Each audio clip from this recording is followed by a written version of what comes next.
So I finished my hair, and as you can see, these are like tighter, more defined curls. But something that I love to do to get more of that natural, messy curl is I'll take my diamond drops, put a little in my hand.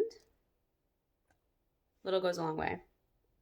Oh my God, it smells so good.